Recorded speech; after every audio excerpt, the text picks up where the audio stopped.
believe that this bill is deadly to seniors. Nobody is suggesting that old people will not be able to get new hips and hearts. Oh, yes, they are. That's exactly what these cuts are going to mean. Let me ask you something. What it's going to mean. You have no evidence of this. Of course I do. Because Where? The Daily Show's Jon Stewart taking on the death panel debate with the woman who sparked that heated interpretation of the bill, former Lieutenant Governor, New Yorker Betsy McCoy.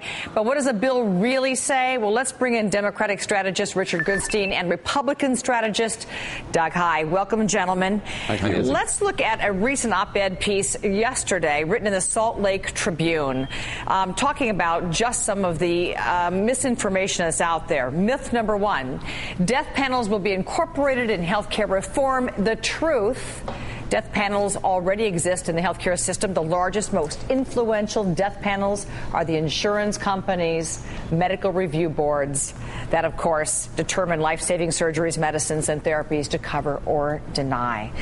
Gentlemen, who's going to finally start speaking the truth? And let's just cut to the chase and get the riff-raff out of the way. You know, I'll toss that out to you, Richard.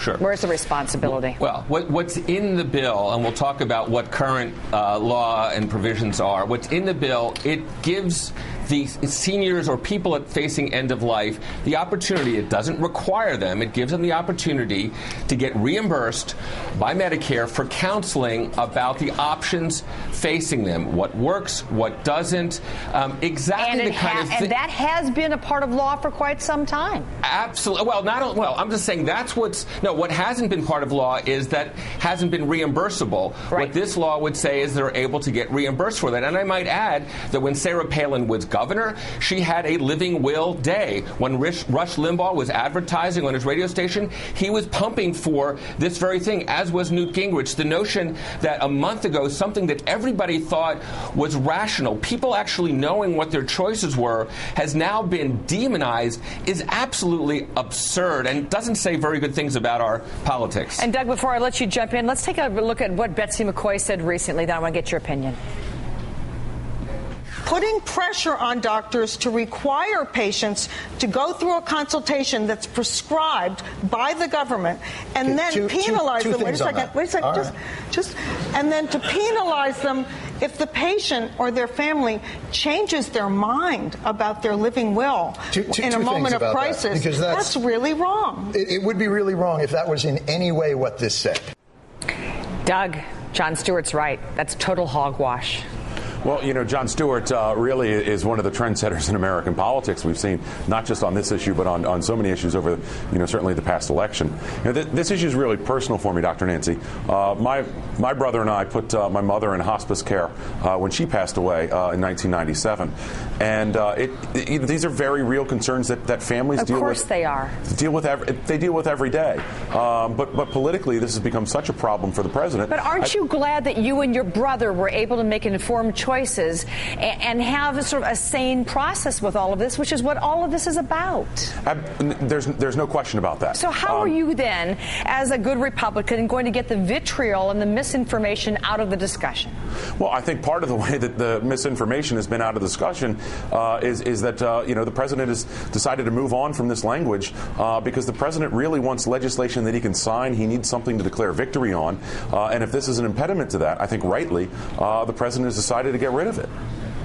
But, I understand what you're saying, but the Republicans haven't moved on. Let's take a look at what Republican leader, Mr. Steele, said over the weekend. There's clearly an attempt by at least the House members to put in place a structure that causes concern for the American people with respect to end-of-life decisions. I think that's a legitimate point. You don't have to call it death panels if you want to. You can call it a panel. I call it rationing. Michael Steele, whether you call it rationing or not, irresponsible to not get the language out of the way. Well, look, Michael Steele's my old boss and is a good friend, and I think he's been absolutely effective on this health care debate and driving the message for Republicans. It comes down to, what people call things. Labels matter, words matter, and, if people don't want to call these death panels, if they're out of the way, I think that, again, is a good thing for the president to try and move his legislation forward. Richard?